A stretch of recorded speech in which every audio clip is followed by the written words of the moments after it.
No More Heroes is one of those games that's hard to put into words. It almost sounds like a fever dream. Hell, it probably is. But, well, it's on screen, so I guess it's real. Anyway, yeah, this game kicks so much ass. It's a very over-the-top hack and slash that originally came out on the Wii. It was written and directed by Suda51, and not to mention, the box art is dope as hell. Shame it didn't come back for the re-releases. You play as Travis Touchdown, who is very crude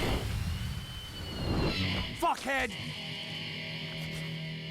and a fan of video games, much like you and I. The only thing setting him apart is he has a goddamn beam katana which he won at an auction. Who knows where he found the money for it? Travis later finds himself somehow involved with the United Assassins Association, or UAA for short, and has to kill targets ranked higher than him to become number 1. His main motivation for doing this is of course to get in bed with Sylvia, head of the UAA. He also struggles to kill women assassins at first, but eventually learns equality and kills them too. As you push towards your targets, you'll go through a linear level, plowing through waves of enemies with enough blood to fill an entire football stadium. The levels for the most part are pretty forgettable, they're basically just long hallways. However, the combat makes up for that because it's very fun. There are high and low stances that basically prevent you from just button mashing through every bad guy. He can use iconic special moves such as Blueberry Cheese Brownie. Unfortunately, there's no consistent way to activate them, you just have to get lucky from the slots. But man, once one lines up, you feel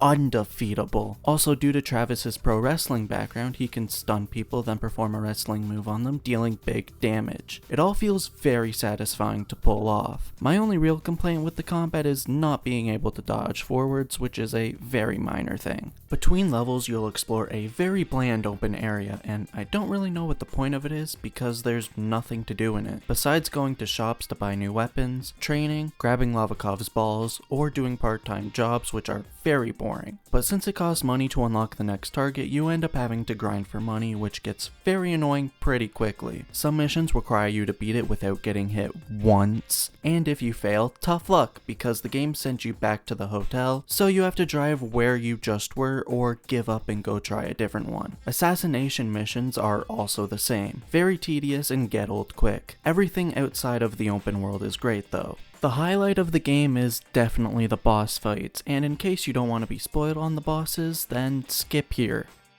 They are all unique and fun for the most part, each having pretty different personalities. There were a couple that I found annoying, but that's besides the point. The banter between Travis and them is very fun, but they still manage to throw a serious conversation in the mix, letting you get to know them a bit more, which almost makes you feel bad for killing them. But fuck Bad Girl, she almost made me quit the game. The fight was quite a pain in the ass. She doesn't really allow for solid combos to happen unlike most other bosses. You just have to slowly whittle her down, which makes the fight take quite a while. She also has an insta-kill move, which sucks ass if you don't know about it, like I didn't, and then you gotta do the whole thing again. At least it's very easy to avoid after. The one positive about her though is Bad Girl's theme song. It's one of my favorites in the game. All in all, No More Heroes was fine. The overall gameplay was quite fun, but the open world definitely makes the game more of a slog to get through and makes replays quite rough. I would have also liked to change the difficulty midway through so I could have an easier time with Bad Girl, but it wasn't an option unfortunately. I've heard great things about the sequels, so I'm looking forward to eventually playing the rest of the series and seeing how Travis' story unfolds.